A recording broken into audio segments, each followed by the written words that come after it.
আল্লাহ বলছেন আলিফ লাম মিম, সূরা বাকারার শুরুতে আলিফ লাম মিম, এর অর্থ আল্লাহ ছাড়া কেউ জানেন না। তিনটা শব্দ হরফে মুকাত্তাআত। মুফাসসিরিনে কেরাম বলেছেন এই শব্দের অর্থ একমাত্র আল্লাহই ভালো জানেন। এরপরে আল্লাহ কোরআন শুরু করছেন যালিকাল কিতাব লা রাইবা ফিহি, এটা এমন একটা কিতাব যে কিতাবের মধ্যে কোনো সন্দেহ আছে? সন্দেহ আছে কোরআনের মধ্যে? কোনো সন্দেহ নাই, সংশয় নাই। সন্দেহ সংশয় থাকা তো দূরের কথা, সন্দেহের অবকাশও নাই। ঠিক কিনা বলেন? সন্দেহের অবকাশও নাই।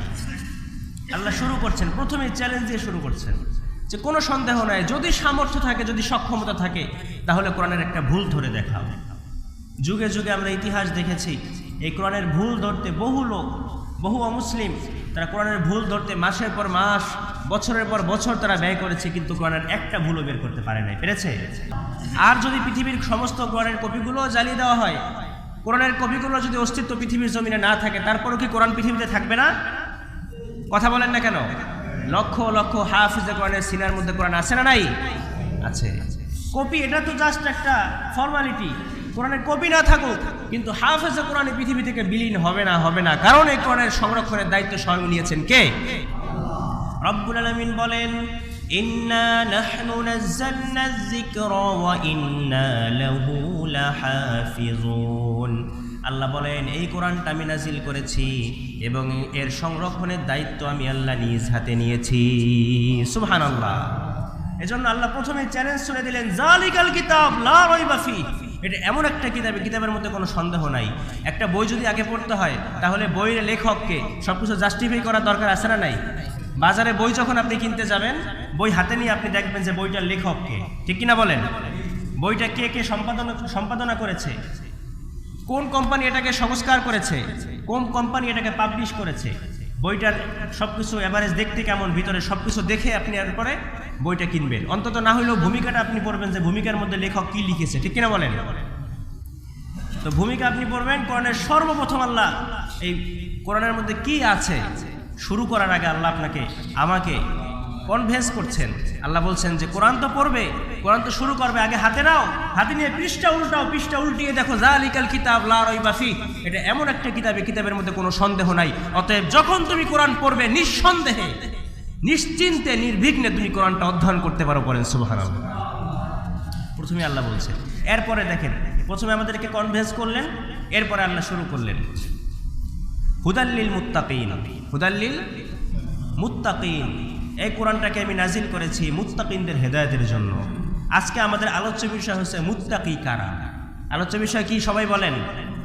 মুত্তাকি কারা। আমরা যদি মুত্তাকির যে গুণাবলী আছে এগুলো আমাদের মধ্যে থাকে, তাহলে এই গুণাবলীকে শক্ত করে ধরতে হবে। আর যদি আমাদের মধ্যে গুণাবলী এখনো না থাকে, তাহলে মুত্তাকির গুণাবলী আমাদের মধ্যে ঢুকাতে হবে, কারণ মুত্তাকি হওয়া ছাড়া বাঁচার কোনো উপায় নাই। আল্লাহ বললেন হুদাল্লিল মুত্তাকিন। এখানে প্রশ্ন জাগে, আল্লাহ বলতে পারতেন হুদাল্লিন নাস, হুদাল্লিল মুসাল্লিন, কিন্তু আল্লাহ এখানে মুত্তাকিন কেন বললেন? কোরআন তো অবশ্যই সমস্ত মানুষের জন্য, পৃথিবীবাসীর জন্য, সমস্ত মানুষের হেদায়েতের জন্য কোরআন। কারণ পৃথিবীর সমস্ত মানুষদেরকে কোরআন পথ দেখায় না? এই কোরআন পড়ে মানুষ হেদায়েত পায় না? কোরআন পড়ে কত অমুসলিম যে ইসলাম গ্রহণ করেছে, এর ইয়ত্তা নাই। তাহলে আল্লাহ এখানে মুত্তাকিন কেন বললেন? কারণ হচ্ছে সমস্ত মানুষ, আল্লাহ যদি এখানে সমস্ত মানুষের কথা বিশেষভাবে উল্লেখ করতেন, তাহলে এই কোরআন যারা পড়ে সবাইকে হেদায়েত পায়? উত্তর দিবেন। 100% মানুষ যদি কোরআন পড়ে, 100তে 100 সবাইকে হেদায়েত পায়? সবাই হেদায়েত পায় না। বরং যাদের নসিবে আল্লাহ হেদায়েত দিয়েছেন, মস্তিষ্ক দিয়ে যারা অনুধাবন করে, আল্লাহ তাদেরকে হেদায়েত দান করেন। এজন্য আল্লাহ বললেন যে মুত্তাকিন, হুদাল্লিল মুত্তাকিন, মুত্তাকিনদের হেদায়েতের জন্য আমি কোরআনটাকে নাজিল করেছি।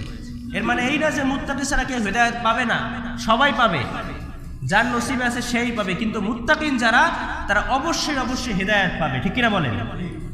অবশ্যই হেদায়েত পাবে। আর মুত্তাকি হওয়া ছাড়া বিকল্প কোনো পথ নাই। আজকে আমরা মুত্তাকি কারা এবং মুত্তাকি হলে কি লাভ, এই দুইটা ব্যাপারে আজকে আমরা আলোচনা করব। সব মানুষ হেদায়েত পাবে, কিন্তু মুত্তাকিরা বিশেষভাবে তারা হেদায়েতের মধ্যে আছে। যারা মুত্তাকি তারা অবশ্যই হেদায়েত পাবে। তো আসুন, এই পর্যন্ত যতটুকু কথা হলো, আলোচনা হলো, এর দ্বারা বোঝা গেল মুত্তাকি হওয়ার গুরুত্ব কম না বেশি? বোঝেন নাই? মুত্তাকি হওয়ার গুরুত্ব কম না বেশি? মুত্তাকি না হতে পারলে আর কোনো উপায় নাই। এজন্য মুত্তাকি কারা, এ ব্যাপারে আমরা আলোচনার মধ্যে ঢুকি। মুত্তাকি কারা এ ব্যাপারে আল্লাহ কয়েকটা গুণের কথা এখানে উল্লেখ করেছেন। কোরআনের অনেক জায়গায় মুত্তাকিদের অনেক বিশেষ বিশেষ গুণের কথা উল্লেখ করেছেন। যারা মুত্তাকি, যখন তাদের সামনে কোরআনের আলোচনা করা হয় তখন তারা মনের কান দিয়ে কোরআনের আলোচনাগুলো শোনে এবং অনুধাবন করার চেষ্টা করে। আর যারা মুত্তাকি না, তারা কোরআনের আলোচনা শুনে, যেমন আবু জাহেল, উতবা, সাহেবা, ওরা কোরআন শুনতো না? শুনতো, ভালো লাগতো, শুনতো, কিন্তু ঈমান আনছে? ঈমান আনে নাই। কারণ ওরা ছিল এক কান দিয়ে শুনলাম আর এক কান দিয়ে বের করলাম, ঠিক কিনা বলেন? এই কোয়ালিটি। লাহুম কুলুবুন লা ইয়াফকাহুনা বিহা ওয়া লাহুম আ'য়ুনুন লা ইউবসিরুনা বিহা ওয়া লাহুম আযানুন লা ইয়াসমাউনা বিহা। আল্লাহ বলছেন ওদের কান আছে, ওরা কান দিয়ে শোনে না। ওদের অন্তর আছে, অন্তর দিয়ে অনুধাবন করে না। ওদের চোখ আছে, ওরা চোখ দিয়ে দেখে না। আল্লাহ বলেন উলাইকা কাল আনআমি বাল হুম আদল, ওরা চতুষ্পদ জন্তুর চেয়েও নিকৃষ্ট। করেন নাউজুবিল্লাহ। তার মানে কোরআনের আলোচনা এগুলো যখন হবে তখন হৃদয়ের কান দিয়ে শুনতে হবে। কোনো রকম শুনলাম, এক কান দিয়ে শুনলাম আর এক কান দিয়ে বের করলাম। আমার যেটা ভালো লাগলো সেটা মানলাম, আর যেটা ভালো লাগলো না, যে হুজুরে আলোচনা করছে হুজুরেই মানুক, আমার এগুলো মানার দরকার নেই। এরকম কিছু পাবলিক আছে না, যেগুলো হুজুরে করছে হুজুরেই মানুক, আমি শুনলাম আর বের করলাম। এদের জন্য মূলত না, আর এরা মুত্তাকি হতে পারবে না। আসুন আমরা শুনি আল্লাহ কি বললেন মুত্তাকিনদের ব্যাপারে। রব্বুল আলামিন বলেন আল্লাযীনা ইউমিনুনা বিল গায়বি ওয়া ইউকিমুনাস সালাতা ওয়া মিম্মা রাযাকনাহুম ইউনফিকুন। আল্লাহ প্রথমে বলছেন হুদাল লিল মুত্তাকিন, মুত্তাকিনদের হেদায়েতের জন্য, মুত্তাকিনদের পথপ্রদর্শনের জন্য আমি কোরআনটাকে দিলাম। এরপরে আল্লাহ পরের আয়াতে মুত্তাকিনদের গুণগুলো উল্লেখ করছেন, যে শোনো মুত্তাকি কারা, তাদের গুণাবলী কি থাকবে, এটা তোমরা নিজেরাই নিজেকে জাস্টিফাই করতে পারবে, নিজেই নিজেকে পর্যালোচনা করতে পারবে যে আসলে তুমি মুত্তাকি হতে পেরেছো কিনা। আল্লাহ বলছেন আল্লাযীনা ইউমিনুনা বিল গায়ব, মুত্তাকি যারা, তাদের এক নাম্বার গুণ থাকবে, তারা অদৃশ্যের প্রতি ঈমান আনবে। কিসের প্রতি? অদৃশ্য বলতে আল্লাহর প্রতি। আল্লাহ অদৃশ্য না, অদৃশ্য মানে আল্লাহর প্রতি ঈমান আনবে। আল্লাহকে না দেখে, আল্লাহর কথা না শুনে আল্লাহর উপরে বিশ্বাস করবে। এটা হচ্ছে মুত্তাকিদের এক নাম্বার গুণ। এখানে কোনো কারচুপি করা যাবে না, যে কিছু ঈমান আনলাম, কিছু বিশ্বাস করলাম, কিছু করলাম না, এরকম কোনো উপায়, এরকম কোনো সিস্টেম নাই। আল্লাযীনা ইউমিনুনা বিল গায়ব, মুত্তাকিনদের এক নাম্বার গুণ হচ্ছে তারা অদৃশ্যের প্রতি ঈমান আনে, আল্লাহর প্রতি ঈমান আনে। ওয়া ইউকিমুনাস সালাহ, আর ঈমান আনার পরে দুই নম্বরে যে গুণ, সেটা হচ্ছে তারা নামাজ কায়েম করে। কি করে? নামাজ যদি না পড়ে তাহলে সে মুত্তাকি থাকবে? কোরআন থেকে আমরা যতটুকু বুঝলাম, নামাজ না পড়লে সে মুত্তাকি থাকবে? থাকবে না। অপর জায়গায় হাদিসের মধ্যে আল্লাহ রাসূল সাল্লাল্লাহু আলাইহি ওয়াসাল্লাম বলেন আল মুসলিম ওয়াল কুফর, মুসলমান এবং কাফের এই দুই দলের মাঝে পার্থক্য হচ্ছে নামাজ। নামাজ আছে সে মুসলমান, নামাজ নাই সে মুসলমান না, ঠিক কিনা বলেন? আল্লাহ প্রথমে বলছেন আল্লাযীনা ইউমিনুনা বিল গায়ব, অদৃশ্যের প্রতি ঈমান আনে। এই ঈমানের ভিতরে আমরা যদি ঢুকি, ঈমানের মধ্যে 60টা বিষয় আছে। কয়টা বিষয়? 60টা বিষয়। ঈমানে মুফাসসাল আপনারা পারেন সবাই, ছোটবেলা মক্তবে মুখস্থ করছেন অনেকে। আমানতু বিল্লাহ ওয়া মালাইকাতিহি ওয়া কুতুবিহি পারেন না? ঈমানে মুফাসসালের মধ্যে যে 60টা বিষয়ের কথা আছে, 60টাই হচ্ছে ঈমান আনার মৌলিক থিওরি। এই 60টার উপরে আপনাকে ঈমান আনতে হবে। আমানতু বিল্লাহ, এক নাম্বার আমি ঈমান আনলাম আল্লাহর উপরে, মুখে বললাম, অন্তর থেকে স্বীকার করলাম। দুই নাম্বার ওয়া মালাইকাতিহি, সমস্ত ফেরেশতাদের উপরে। ফেরেশতাদের কি চোখে দেখা যায়? দেখা যায় না, কিন্তু বিশ্বাস করতে হবে যে ফেরেশতারা সত্য। ওয়া কুতুবিহি, তিন নম্বরে সমস্ত আসমানি কিতাবের উপরে। আপনি যদি বলেন এই কোরআনটাকে আমি মানি, কিন্তু আগেকার জামানার তাওরাত, জাবুর, ইনজিল এই তিনটাকে আমি মানি না, তাহলে আপনি ঈমানদার না। সবগুলোকে মানতে হবে। 104খানা সহিফা আল্লাহ নাজিল করেছেন, 100খানা সহিফা, 4টা বড় কিতাব, এর উপর আপনাকে ঈমান আনতে হবে। ওয়া রুসুলিহি, সমস্ত নবী রাসূলদের উপরে। আপনি যদি বলেন শুধু মুহাম্মাদুর রাসূলুল্লাহকে মানি আর কোনো নবীকে মানি না, তাহলে আপনি মুসলমান। কিন্তু ইসলাম একমাত্র ধর্ম যে নিজের নবীকে স্বীকৃতি দেয়, এবং আগের যত নবী 1 লক্ষ মতান্তরে 2,24,000 নবী রাসূল পয়গম্বর পৃথিবীতে এসেছেন, ইসলাম সবার স্বীকৃতি দেয়। এটা হচ্ছে ইসলামের একটা সৌন্দর্য, ঠিক কিনা বলেন? ওয়া রুসুলিহি, সমস্ত রাসূলগণের উপরে। ওয়াল ইয়াউমিল আখির, 5 নাম্বার আখিরাতের দিবসের উপরে ঈমান আনতে হবে। আপনি যদি মনে মনে বলেন এই দুনিয়ায় শেষ, আখিরাতের জীবন বলতে কোনো জীবন নাই, তাহলে আপনি মুমিন না মুনাফিক? মুমিন না কাফের? আপনি তখন আর মুমিন থাকলেন না। 60টা বিষয়ের উপর আপনাকে ঈমান আনতেই হবে। ওয়াল ইয়াউমিল আখির, আখিরাতের দিবসের উপরে, যে আখিরাতের দিবস অবশ্যই অবশ্যই সত্য। ওয়াল কদরি খাইরিহি ওয়া শাররিহি মিনাল্লাহি তাআলা, 6 নাম্বার তকদিরের ভালো মন্দ যা কিছু হয় এটা আল্লাহর পক্ষ থেকে হয়, এর উপরে আপনাকে বিশ্বাস করতে হবে। আপনার তকদিরে যেটা ভালো হয় সেটা আল্লাহর পক্ষ থেকে, খারাপ হলে সেটা আল্লাহর পক্ষ থেকে হয়। ওয়াল বাসি বাদাল মাউত, আর 7 নাম্বার হচ্ছে মৃত্যুর পরে আপনাকে যে পুনরায় জীবিত করা হবে এটার উপর আপনাকে ঈমান আনতে হবে। মৃত্যুর পরে আবার জীবিত করা হবে। আপনি যদি মনে করেন যে না, আমি এই জীবন শেষ, এরপরে আর কোনো জীবন নাই, এই জীবনের পরে আল্লাহ আর জীবিত করতে পারবেন না, এটাকে যদি আপনি মনে করেন তাহলে আপনি ঈমানদার হতে পারলেন না। বরং মৃত্যুর পরে আল্লাহ আপনাদেরকে আবার জীবিত করতে পারেন কি পারেন না? আল্লাহ অন্য জায়গায় বলেন আয়াহসাবুল ইনসানু আল্লান নাজমা ইযমাহ, মানুষ কি ধারণা করে যে আমি তাদের হাড়গুলো থেকে আমি তাদেরকে বানাতে পারবো না? মানুষ কি মনে করে যে তাদের যে হাড় থাকবে, কবরে যাওয়ার পরে দেহ পচে যাবে, চামড়া পচে যাবে, পশম চলে যাবে, চুল দাড়ি নখ কোনো কিছু থাকবে? থাকবে না। কি থাকবে বলেন তো? হাড় থাকবে না? হাড় থাকবে। হাড় যে থাকবে, মানুষ কি মনে করে যে হাড় দিয়ে আমি তাদেরকে আর বানাতে পারবো না? অবশ্যই পারবো। বালা কাদিরিনা আলা আন নুসাউবিয়া বানানা, আল্লাহ বলেন অবশ্যই অবশ্যই আমি তাদেরকে সেভাবে পুনরায় বানাতে পারবো, যেভাবে আমি কোনো রকমের পূর্ব ডিরেকশন ছাড়া আমি তাদেরকে বানিয়েছিলাম। যেভাবে মায়ের পেট থেকে 1 ফোঁটা নাপাক পানির মাধ্যমে আল্লাহ আমাদেরকে বানিয়েছেন, ঠিক সেভাবে একটা হাড় থেকেও আল্লাহ আমাদেরকে বানাতে পারেন কি পারেন না? অতএব মৃতকে আল্লাহ জীবিত করতে পারেন, এতে কোনো সন্দেহ আছে? এই 7টা ব্যাপারে আপনাকে ঈমান আনতেই হবে। এটাকে বলে আল্লাযীনা ইউমিনুনা বিল গায়ব, যারা অদৃশ্যের প্রতি ঈমান আনে। অদৃশ্য বলতে 7টা জিনিস, এই 7টা জিনিস আসলে চোখে দেখা যায় না। দেখা যায়? চোখে দেখা যায় না। এই 7টা জিনিসের উপরে যখন আপনি ঈমান আনবেন, এরপরে 2 নাম্বার আপনার কাজ যেটা, সেটা হচ্ছে ইউকিমুনাস সালাহ, আপনাকে নামাজ কায়েম করতে হবে। নামাজ কি করতে হবে? ভালো করে বুঝবেন, কায়েম করতে হবে। এখানে কিন্তু আল্লাহ বলেন না নামাজ পড়তে হবে, শুধু নিজে নামাজ পড়লে হবে না, বরং নামাজ কায়েম করতে হবে। কায়েম করা মানে হচ্ছে নিজে পড়া না, বরং পাড়া প্রতিবেশী আশেপাশের মানুষ সবাইকে নিয়ে নামাজে যাওয়া, সবাইকে নিয়ে নামাজে যাওয়া। তার মানে মসজিদে হাজিরা দেওয়া, নামাজে হাজির হওয়া, এটা শুধুমাত্র আপনার আমার নিজের দায়িত্ব না, বরং আমার আশেপাশে যারা আছে তাদেরকেও মসজিদে আনার জন্য ফিকির করা, এটা আপনার আমার সবার দায়িত্ব। ঠিক কিনা বলেন? আমি নামাজ পড়ি, আশেপাশে যে আছে নামাজ পড়ে না তাকেও নামাজের দিকে ডেকে আনা। আর ওয়ায়ুকিমুনাস সালাহ, নামাজ কায়েম করা, এটা হচ্ছে ঈমানদারদের 2 নাম্বার গুণ। কয় নাম্বার? এখন যদি আপনি বলেন আমি তো অদৃশ্যের প্রতি 7টা ব্যাপারে ঈমান আনলাম কিন্তু নামাজ পড়ি না, আপনি মুমিন থাকবেন? আপনি কি মুত্তাকি হতে পারবেন? এখানে কিন্তু আল্লাহ মুত্তাকিনদের কি কি বৈশিষ্ট্য থাকবে এটা উল্লেখ করছেন।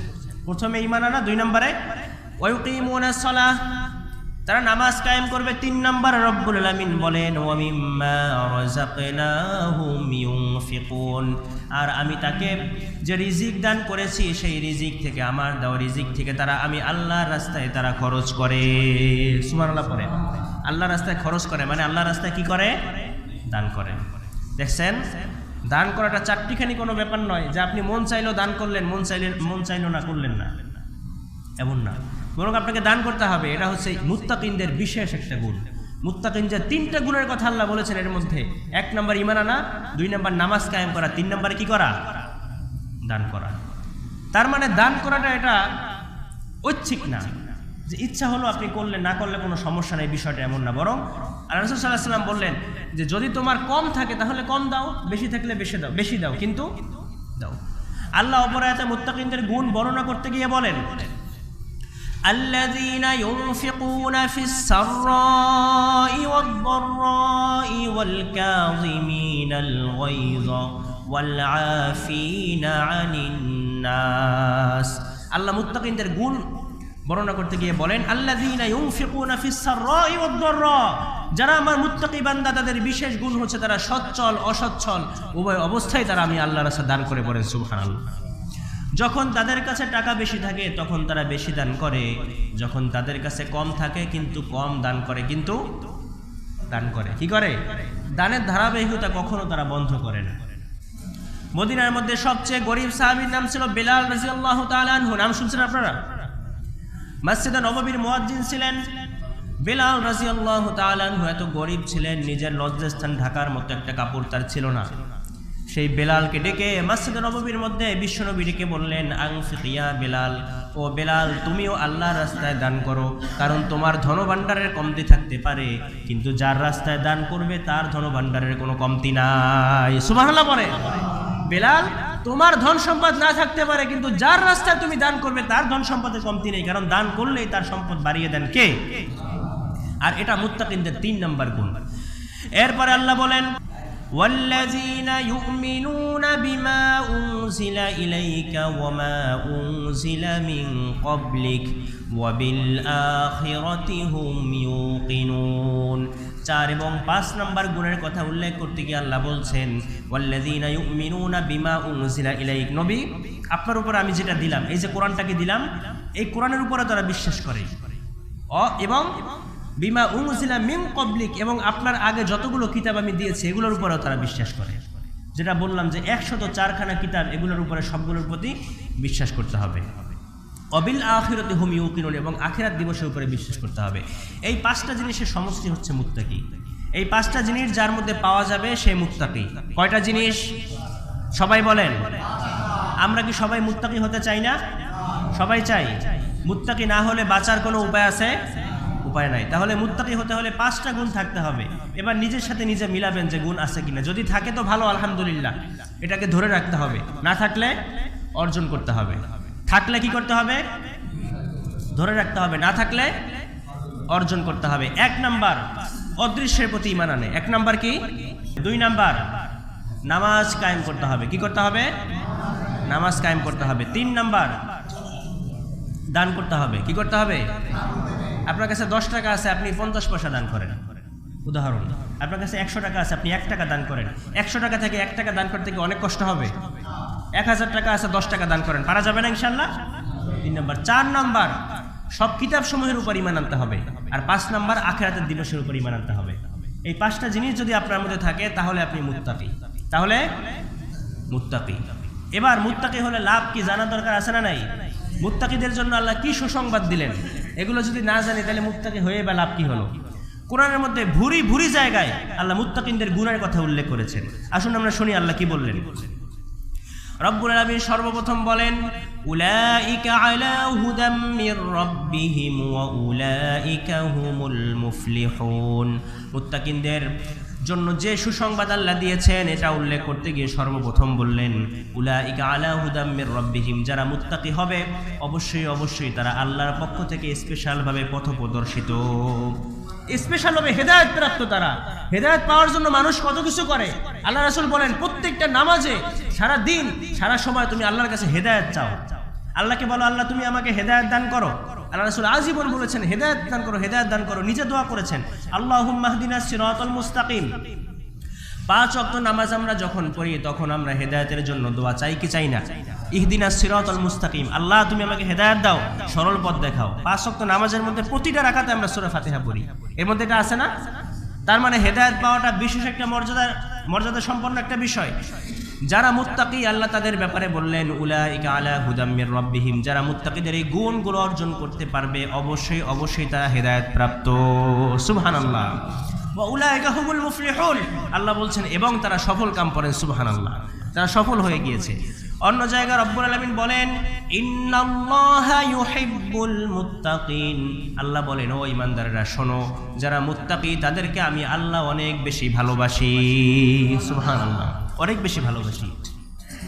অন্য জায়গায় আল্লাহ বলছেন, ওয়ালামু আন্নাল্লাহা মাআল মুত্তাকিন, জেনে রাখো যারা মুত্তাকি তাদের সাথে পৃথিবীর কেউ থাকুক না কেন আমি আল্লাহ অবশ্যই অবশ্যই তাদের সাথে আছি। সুবহানাল্লাহ, আমি আল্লাহ তাদের সাথে আছি। ওয়ালামু আন্নাল্লাহা মাআল মুত্তাকিন, মুত্তাকিনদের সাথে আছেন কে? আর আল্লাহ যদি সাথে থাকেন তাহলে বিপদ আপদ ভয় কোনো কিছুতে আর ভয় আছে নাই। অন্য জায়গায় আল্লাহ বলেন, ওয়া মাইয়াত্তাকিল্লাহা ইয়াজআল লাহু মাখরাজা ওয়া ইয়ারযুকুহু মিন হাইসু লা ইয়াহতাসিব, আল্লাহ বলেন যারা মুত্তাকি হবে তাদের জন্য আমি তাদের সকল সংকীর্ণতা দূর করে তাদের পথ প্রশস্ত করে দিব। ইয়াজআল লাহু মাখরাজা, সকল সংকীর্ণতা, সকল পেরেশানি, সকল দুশ্চিন্তা, ডিপ্রেশন সব দূর করে তাদের পথটাকে আমি প্রশস্ত করে দিব। ওয়ারযুকহু মিন হাইসু লা ইয়াহতাসিব, এখানেই ক্ষান্ত না, এমন জায়গা থেকে আমি তাকে রিজিক দিব সে নিজেও কল্পনা করতে পারবে না। সুবহানাল্লাহ। রিজিকের পেরেশানি আমাদের আছে না নাই? আছে না? রিজিকের পেরেশানি হচ্ছে সবচেয়ে বড় পেরেশানি। পেটের চিন্তা হলো বড় চিন্তা, পেট ঠিক তো সব ঠিক, ঠিক কিনা বলেন? ওয়ারযুকহু মিন হাইসু লা ইয়াহতাসিব, এমন জায়গা থেকে আল্লাহ রিজিক দিবেন আপনি কল্পনাও করতে পারবেন না, এখানে এসে ক্ষান্ত না। আল্লাহ কোরআনে অন্য জায়গায় বলছেন ওয়াসারিউ ইলা মাগফিরাতিম মির রাব্বিকুম ওয়া জান্নাতিন আরদুহাস সামাওয়াতি ওয়াল আরদ উইদ্দাত লিল মুত্তাকিন। আল্লাহ এখানে বলছেন ওয়াসারিউ ইলা মাগফিরাতিম মির রাব্বিকুম, আল্লাহর ক্ষমার দিকে দৌড়াও, আল্লাহর মায়ার দিকে দৌড়াও, ওয়া জান্নাতিন, এবং ওই জান্নাতের দিকে দৌড়াও যে জান্নাতের প্রশস্ততা আসমান এবং জমিনের চেয়েও বেশি। সুবহানাল্লাহ পড়েন। ইলা জান্নাতিন আরদুহাস সামাওয়াতু ওয়াল আরদ, যার প্রশস্ততা আসমান এবং জমিনের চেয়েও বেশি। উইদ্দাত লিল মুত্তাকিন, আল্লাহ বলছেন এই জান্নাতটাকে আমি মুত্তাকিনদের জন্য প্রস্তুত করেছি। সুবহানাল্লাহ। অন্য জায়গায় আল্লাহ বলেন আলা ইন্না আউলিয়া আল্লাহি লা খাউফুন আলাইহিম ওয়ালা হুম ইয়াহজানুন। আল্লাহ বলছেন যারা আল্লাহর বন্ধু তাদের কোনো ভয় নাই, কোনো টেনশন নাই। যত বিপদ আসুক, যত ঝামেলা আসুক, যত সমস্যাই হোক না কেন, মৃত্যুর সময় যত টেনশন হোক না কেন, যারা আল্লাহর প্রিয় বন্ধু তাদের কোনো ভয়। আল্লাহর বন্ধু কারা? পরের আয়াতে আল্লাহ বলছেন আল্লাযীনা আমানু ওয়া কানু ইয়াত্তাকুন, যারা ঈমান এনেছে এবং যারা মুত্তাকি হতে পেরেছে। সুবহানাল্লাহ। যারা মুত্তাকি তারাই হচ্ছে আল্লাহর বন্ধু। কথা বলেন ঠিক কিনা? অন্য জায়গায় রব্বুল আলামিন বলেন ইন্নালিল মুত্তাকিনা মাফাজান হাদাইকা ওয়া আ'নাবা ওয়া কাওয়াইবা আতরাবা ওয়া কাসান দিহাকা। আল্লাহ বলছেন ইন্নালিল মুত্তাকিনা মাফাজা, যারা মুত্তাকি তাদের জন্য রয়েছে মহা সাফল্য। মহা সাফল্য মানে শুধু সাফল্য নয়, মহা সাফল্য। হাদাইকা ওয়া আ'নাবা, তাদের জন্য আমি বানিয়েছি উদ্যানরাজি এবং আঙ্গুর বৃক্ষ। তাদের জন্য তারা যখন জান্নাতে ঢুকবে আঙ্গুরের ঝুলন্ত থোকাগুলো তাদের সামনে ঝুলতে থাকবে। সুবহানাল্লাহ। এজন্য মুত্তাকিন হলে লাভ না লস? হ্যাঁ, এই সমস্ত সুসংবাদ এটাই না, কোরআনে যত সুসংবাদ আছে সবগুলোই মুত্তাকিদের জন্য। কারণ আপনি যাই হন না কেন আগে হতে হবে মুত্তাকি। আগে কি হতে হবে? মুত্তাকি। মুত্তাকি হওয়া কি বেশি কঠিন? পাঁচটা কথা যে বললাম, এই পাঁচটা জিনিস অর্জন করা কি বেশি কঠিন হবে? এভারেজ হিসাব করলে আপনি দেখবেন মোটামুটি সবকিছুই আমাদের মধ্যে আছে, শুধু নামাজটা একটু কমতি আছে। যদি এটাই ধরতে পারি পুরোপুরিভাবে তাহলে সব হয়ে গেল। মাত্র পাঁচটা বিষয়। আবার একটু ঝালাই করে নেই। 1 নম্বরে কি করতে হবে? অদৃশ্যের প্রতি ঈমান আনতে হবে। 2 নাম্বার নামাজ কায়েম করতে হবে। 3 নাম্বার দান করতে হবে। 4 নাম্বার সব কিতাবাদের উপরে, এই কোরআনের উপরে এবং আগে যত কিতাব এসেছে সেগুলোর উপরে ঈমান আনতে হবে। আর 5 নাম্বার আখিরাতের দিনের উপরে ঈমান আনতে হবে। হিসাব করলে দেখবেন মোটামুটি সবগুলো আমাদের মধ্যে কম বেশি আছে, কিন্তু আরো মজবুত করতে হবে, ঝালাই করতে হবে। আজকের আলোচনা থেকে আমরা কি এই নিয়ত করতে পারি যে আমরা সবাই পরিপূর্ণ মুত্তাকি হিসেবে নিজেকে গড়ে তুলব? পারা যাবে ইনশাআল্লাহ? আওয়াজ করে পড়েন ইনশাআল্লাহ। আজকের এই আলোচনা থেকে আল্লাহ আমাদের সবাইকে পরিপূর্ণ মুত্তাকি হওয়ার তৌফিক দান করুন। সবাই পড়েন আমিন। এবং আমাদের জন্য যে সুসংবাদ আল্লাহ ঘোষণা করেছেন আমরা যেন সেটার ভাগীদার হতে পারি সেই তৌফিক দান করুন। পড়েন আমিন। ওয়া আখিরু দাওয়ানা আলহামদুলিল্লাহি রাব্বিল আলামিন।